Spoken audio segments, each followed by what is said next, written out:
real focus is we want to know what the U.S. Congress needs to do to better ensure that that Zimbabwe has a better future than its past. I lived in Zimbabwe in the 1980s, so I have a particular interest.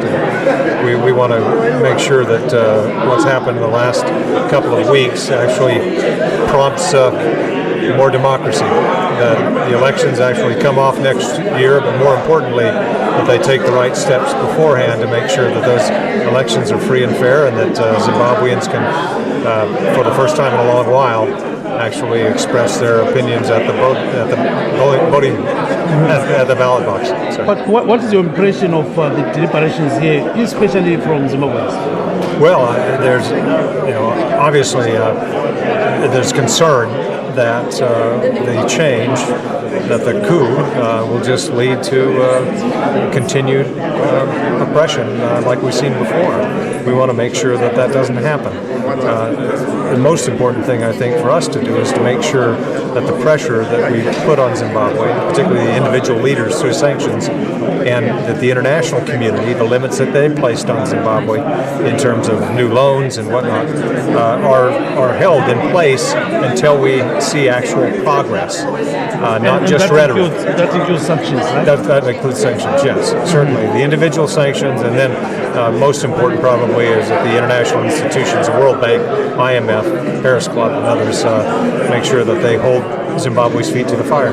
So we can simply say that we are not shifting policy. Right. Right. And we want to make sure we work with our allies on this too. The British have been more inclined, I think, to move more quickly. I think the United States has correctly held back and say, let's see action.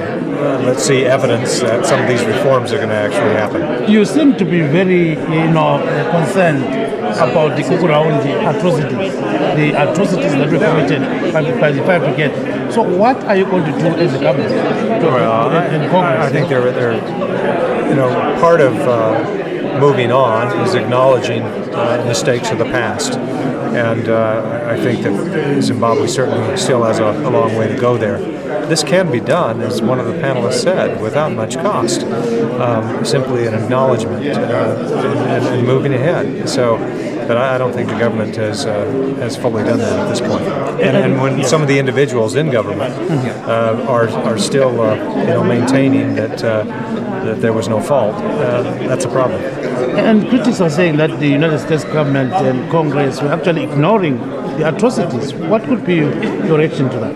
Well, I don't think that we ignored the atrocities at all. It's not been business as usual with Zimbabwe for quite a while. So I don't think that that's been the case. And my last question is, it seems as if you've got this idea that Mnangagwa is a replacement of an old system. So do you think that the old system will continue, or there's going to be change in short term and long term? That's yet to be seen. I mean, certainly the military apparatus, which he was protected by, maintained this continuity, if you want to call it that, but it's continuity really with the old system.